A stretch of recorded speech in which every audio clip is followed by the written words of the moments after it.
परमेश्वर की महिमा हो। परमेश्वर ने सुंदर गवाही हमारे जीवन में दिया, साथ ही साथ हम सुंदर वचन की ओर भी जाएंगे। परमेश्वर के वचन में लिखा है, उसके हाथ में दीर्घायु है और महिमा। हालेलुया। नीति वचन 3 अध्याय 16वें पद को देखेंगे। उसके दाहिने हाथ में दीर्घायु, बाएं हाथ में धन और महिमा। धन और महिमा, दीर्घायु यानी लंबा उम्र। हालेलुया। उम्र बढ़ाने वाला, आयु को बढ़ाने वाला हिजकिय्याह राजा बनने के ऊपर था और परमेश्वर ने उसकी उम्र को बढ़ा दिया। हालेलुया।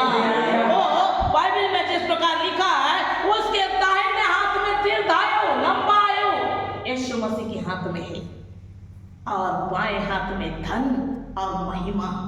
धन और महिमा, धन संपत्ति रुपया पैसा, महिमा। जिसके पास धन संपत्ति रुपया पैसा होता है तो उसका मान सम्मान बढ़ जाता है। महिमा देने वाला, ऊंचा करने वाला, हमारे सिर को ऊंचा करने वाला, वो कौन है? यीशु मसीह है, स्वयं परमेश्वर है। इसलिए जब हम परमेश्वर के पीछे चलते हैं तो धन और महिमा हमारे पीछे पीछे चलता है। Hallelujah, hallelujah. कई बार हम क्या सोचते हैं, व्यवस्था विवरणी 8 अध्याय को निकाल लेंगे, उसके 12वां, ऐसा ना हो कि जब तू खाकर तृप्त हो और अच्छे अच्छे घर बनाकर उसमें रहने लगे। खाकर तृप्त हो, खाकर कैसे तृप्त होंगे? धन संपत्ति रुपया पैसा होगा तो हमारी हर एक आवश्यकताएं पूरी होगी, हर एक जरूरत पूरा होगा, तो कोई भी चीज की कमी ना होगी। तो इसमें लिखा है, ऐसा ना हो कि जब तू खाकर तृप्त हो और अच्छे अच्छे घर बनाकर उसमें रहने लगे। आज का व्यवस्था क्या है? रोटी, कपड़ा और मकान। तो अच्छे अच्छे घर बनाकर उसमें रहने लगे, तेरी गाय बैल भेड़ बकरियां बढ़ती हो और तेरा सोना चांदी सब प्रकार का धन बढ़ता जाए।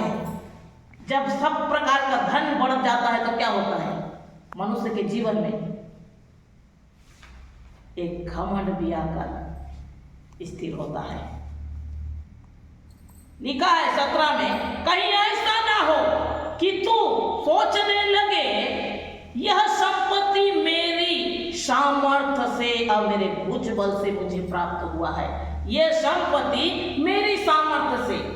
आज हम बोलते हैं ना, अच्छा एजुकेशन मेरा सामर्थ्य है, ये अच्छी नौकरी मेरा सामर्थ्य है, ये धन संपत्ति मेरी सामर्थ्य है, मेरे बुद्धि और मेरे ज्ञान से मुझे मिला है। हम अपने भुजबल, अपने ताकत को हम अपनी बुद्धि के ऊपर हम जब बोलते हैं, कहीं ऐसा ना हो कि तू सोचने लगे यह संपत्ति मेरी ही सामर्थ्य से, मेरी ही भुजबल से मुझे प्राप्त हुई है। कई बार हम परमेश्वर को भूल जाते हैं और कहने लगते हैं ये सब मुझे मेरा मेरा, लेकिन परमेश्वर कहता है दीर्घायु और धन और महिमा देने वाला मैं हूं, कहता है। लिखा है 18 में देखेंगे, परंतु अपने परमेश्वर यहोवा को स्मरण रखना। Hallelujah, hallelujah. अपने परमेश्वर यहोवा की स्मरण रखना, क्योंकि वही है जो तुझे संपत्ति प्राप्त करने की सामर्थ्य देता है। इसलिए जो किसने वो संपत्ति प्राप्त करने के लिए सामर्थ्य हमको दिया है? धन संपत्ति परमेश्वर हमको क्यों देता है? जब हम उनके पीछे चलते हैं। Hallelujah, hallelujah. उसके पीछे चलते हैं, उसके रास्ता में चलते हैं, परमेश्वर हमको धन संपत्ति आशीष देता है। इसलिए भी हमको धन संपत्ति आशीष देता है क्योंकि वो हमारे पूर्वजों को वाचा बांधा है। हालेलुया, उसने वाचा बांधा हमारे पूर्वजों के साथ, उसने शपथ खाई है।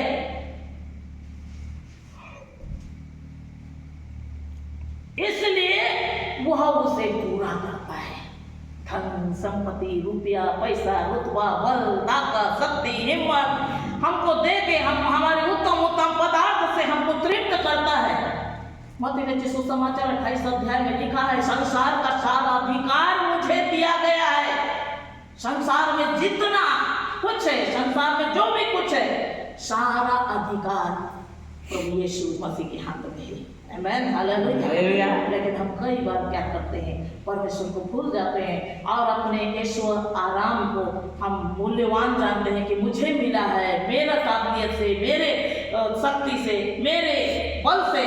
तो उसके लिए परमेश्वर का वचन में लिखा है, यिर्मयाह की किताब 9वां अध्याय 23 और 24 को हम देखते हैं। यहोवा यूं कहता है, बुद्धिमान अपने बुद्धि पर घमंड ना करे, वीर अपनी वीरता पर घमंड ना करे, धनी अपने धन पर घमंड ना करे। Hallelujah, hallelujah. बुद्धिमान अपनी बुद्धि पर, मैं ज्यादा एजुकेशन, वीर मैंने इस राज्य को जीत लिया, मैंने उस राज्य को जीत लिया, मैं बहुत सूरमा हूं, मेरे पास इतना धन संपत्ति, रुपया, पैसा, रुतबा है। हम एक प्रकार से सोचते हैं, लेकिन परमेश्वर कहता है मेरे हाथ में तेरी आयु है। Hallelujah, hallelujah. क्योंकि मेरे हाथ में तेरी आयु है, क्योंकि यीशु मसीह के हाथ में दीर्घायु है, उसी के हाथ में बुद्धि, ज्ञान, धन, संपत्ति, हमारी महिमा, हमको जो महिमा प्राप्त हुआ है उसी के हाथ में है। 24 में लिखा है, परंतु जो घमंड करे, उस बात पर घमंड करे कि वह मुझे जानता और समझता है। हालेलुया, जानता और समझता है। कैसी बातों में जानता है? आज संडे है, आज रविवार है, आज मुझे प्रार्थना जानना है, परमेश्वर की महिमा करना है, वचन को पढ़ना है, सुबह जब उठे तो पहले प्रभु को याद करें, आज उपवास का दिन है। उस बातों से वो जानता है, मुझे जानता है। क्योंकि हम जब परमेश्वर को जानने लगेंगे तो वो भी हमें जानेगा। हालेलुया। जब हम उनकी आदर करते हैं वो भी हमारा आदर करता है, जब हम उनका सम्मान करते हैं वो भी हमारी सम्मान करते हैं, जब हम उनको महिमा देते हैं वो भी हमारा महिमा बढ़ाता है। क्योंकि सर्वोपदेश पहला शमूएल की किताब 2 अध्याय उसके 7वें 8वें पद में जो प्रकार हमने देखा कि यहोवा निर्धन करता है, यहोवा धनी करता है। हालेलुया, यहोवा निर्धन करता है।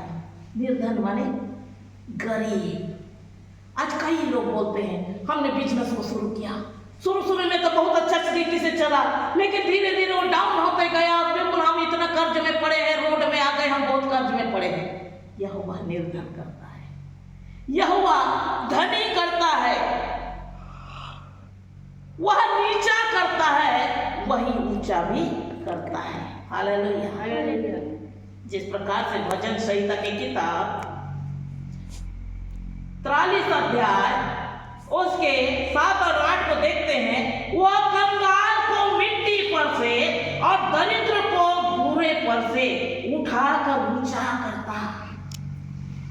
कंगाल को, जिसके पास कुछ भी नहीं, उसका जो भय मानता है, उसको जो आज्ञा मानता है, उसको जो भय मानकर चलता है, उसकी आज्ञाओं को मानकर चलता है, उसकी महिमा करता है, वो है कहकर जब वो विश्वास करता है, ऐसे लोगों के लिए बाइबल कहती है वह कंगाल को मिट्टी पर से और दरिद्र को भूरे पर से उठाकर ऊंचा करता कि उसको प्रधानों के संग। हालेलुया। प्रधान जो धनी है, जो बहुत धन रिच अच्छे पद में है, उनके साथ अपने प्रधानों के प्रधानों के संग बैठाता है।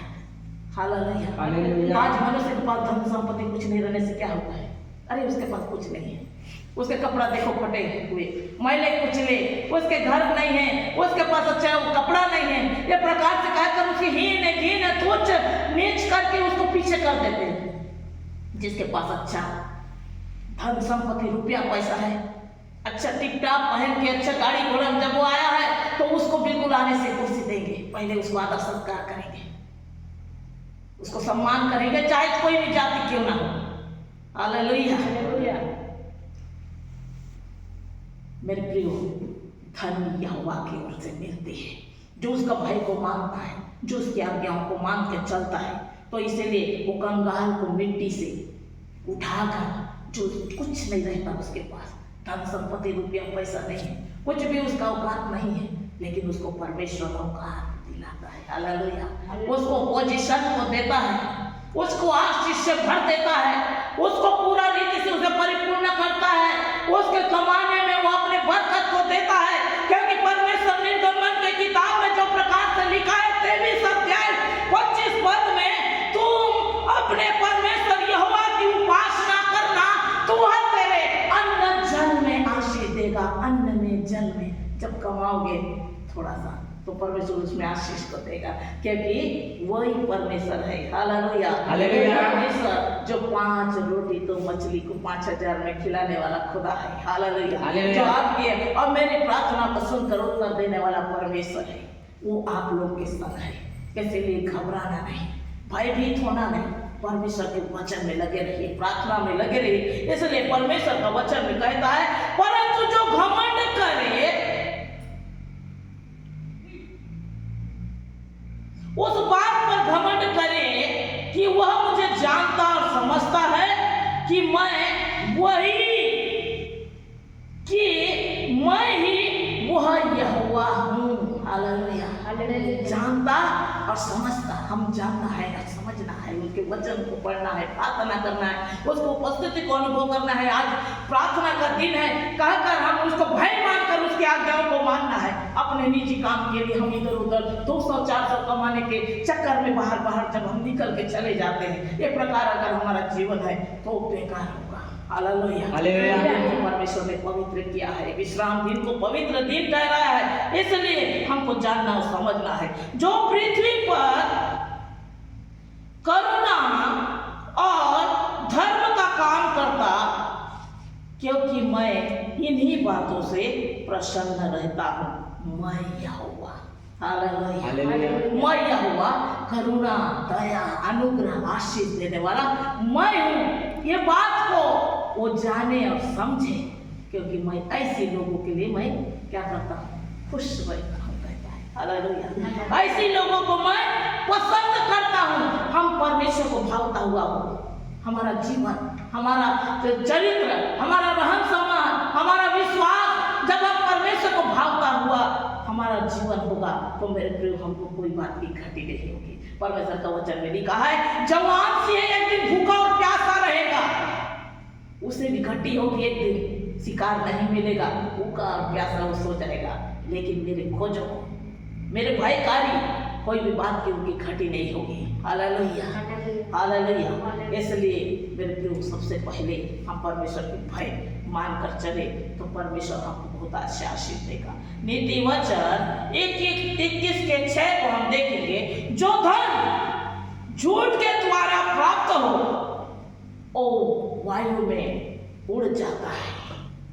जब हम धन को झूठ के द्वारा प्राप्त करेंगे, गलत घूस लेके, झूठ मूठ करके हम जब ग्रहण करते हैं, अपना धन तो इकट्ठा कर लेते हैं, लेकिन वायु में उड़ जाता है। हालेलुया। कोई ना कोई समस्या, कोई ना कोई बीमारी, कोई ना कोई एक्सीडेंट, दुर्घटना, कोई ना कोई प्रकार से घर में विपत्ति के द्वारा वो वायु में उड़ जाता है। इसलिए ईमानदारी के साथ धन कमाने की चेष्टा करना है। इसलिए बाइबल में लिखा है, जो धन झूठ के द्वारा प्राप्त हो वो वायु में उड़ जाती है, गुमराह के समान। उसके ढूंढने वाला मृत्यु को ढूंढता है, जो धन को ढूंढते रहता है। अरे भाई पहले इतना कमा रहा था, इतना पैसा हो रहा था, मेरा इतना कहकर वो पीछे फिर एकदम पागल हो जाते हैं कई लोग, और बहुत अपने आप को नशा पानी सारा तरफ में डाल लेते हैं, बहुत प्रकार परेशानी में, घर में कलेश, लड़ाई झगड़ा, टेंशन के। पहले जब अच्छा धन संपत्ति रुपया पैसा रहता है तो घर में सब कुछ स्थिर रहता है, सब चीज अच्छा रहता है। लेकिन जब वो आकर नाना प्रकार से समस्या आ जाता है, जैसे वायु में उड़ना शुरू हो जाता है, धन कम होने लग जाता है, परिवार में चिंता और निराशा आकर आ जाता है, उस समय परिवार में क्लेश और टेंशन भी आ जाता है। हालेलुया। इसलिए झूठ के द्वारा धन जो कमाता है वो वायु में उड़ जाता है। मेरे प्रियो, हम धन कमाने के लिए परमेश्वर से विश्वास करें, प्रार्थना में विश्वास करें। आमेन, हालेलुया। हम देखेंगे 2 भिखारियों के कहानी और हम यहाँ समाप्त करेंगे। 2 भिखारी थे। एक भिखारी क्या करते थे, जगह जगह, गांव गांव, बाजार बाजार, मार्केट मार्केट, जहाँ लोग का भीड़ है वहाँ कुछ उसको मिल जाता था, झोला में बिल्कुल ले लेता था और अपने परिवार में ले जाता था। परिवार वाले खाते पीते बहुत आनंद के साथ रहते थे।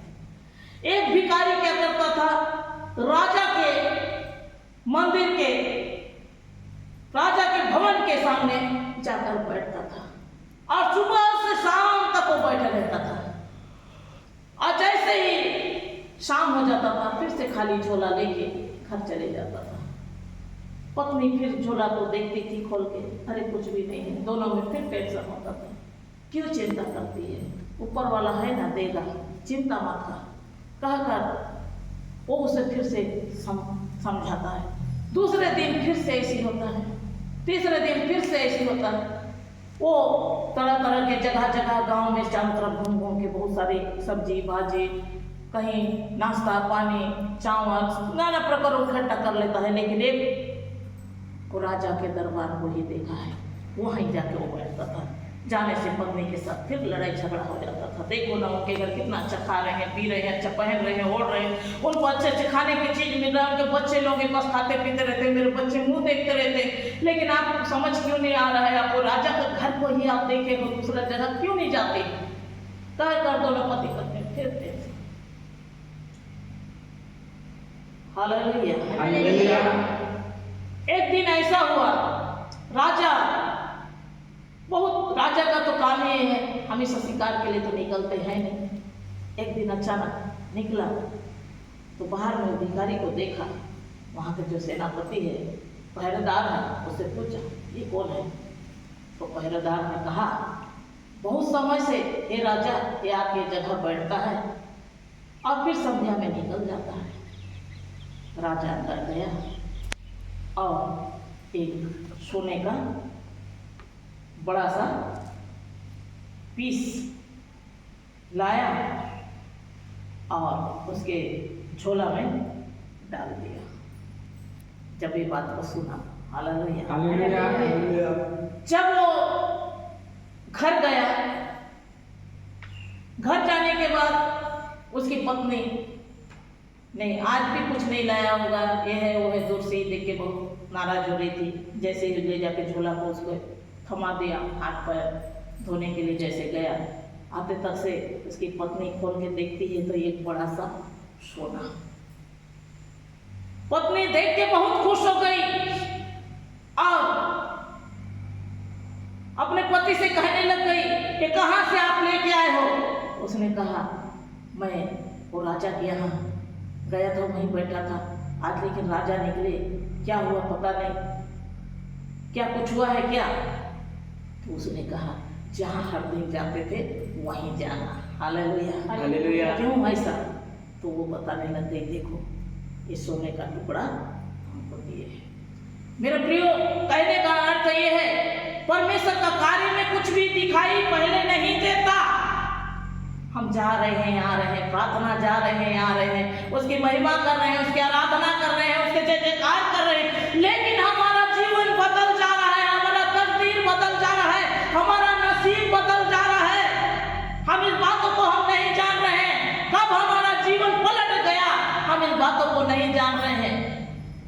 वो व्यक्ति दिन को घूम रहा है झोला लेके, अपने घर के लिए खाद्य पदार्थ इकट्ठा कर रहा है, परिवार वाले खाए पिए आराम से रहे, लेकिन ये ऐसे चीज को ले गया जो उसका जीवन बदल गया, उसका तकदीर बदल गया। आज भी हम उसके समान ना बने जो संसार की खोज के लिए है। हालेलुया। खाए खत्म हो गया, बस इस संसार तक से उसने वो सोना का टुकड़ा ले गया जो उसका जीवन बदल गया, उसका हृदय बदल गया, उसका परिवार का जीवन बदल गया, वो घर बदल गया, वो रहन सहन बदल गया, ऐसे वातावरण उसका बदल गया। आज यीशु वो सोना का टुकड़ा देने वाला खुदा है, वो आशीष देने वाला खुदा है, जो हमको यहाँ पर भी हमारे लिए आशीष का दिन है और वहाँ पर भी है। Hallelujah hallelujah. क्योंकि हम वो सिर में हमारे वो मुकुट को पहनाएगा, वो सोने का, हीरा का, नीलम का चढ़ा हुआ अनंत जीवन का मुकुट। Hallelujah hallelujah. इसीलिए उसके साथ हम लगे रहे। वो व्यक्ति कभी टूटा नहीं, वो व्यक्ति कभी हारा नहीं, उसने वो राजा का दरबार को कभी छोड़ा नहीं। परिवार में कितने प्रकार के क्लेश आया, लड़ाई झगड़ा, टेंशन आया, लेकिन उसने राजा का दरबार को छोड़ा नहीं। वो जाकर वहीं पर बैठता था, क्योंकि वो विश्वास करता था आज नहीं तो कल राजा मेरे जीवन में आशीष जरूर देगा। Hallelujah hallelujah. अगर आप भी अगर ऐसे विश्वास करते हैं कि राजा आपको भी आशीष देगा, तो निरंतर परमेश्वर के साथ में लगे रहिए। वो आशीष देने वाला खुदा है, क्योंकि मेरे हाथ में दीर्घायु है, मेरे हाथ में धन संपत्ति है, मेरे हाथ में महिमा है, कहने वाला खुदा है। हालेलुया। इसलिए मेरे प्रियो, हम संसार की खोज में ना रहे, बल्कि परमेश्वर के खोज में रहे, तो परमेश्वर हमको खुदा से आशीष कर देगा। आमीन आमीन। परमेश्वर की छोटी सी गवाही द्वारा और वचन द्वारा आप सबको बहुत ऐसे आशीष।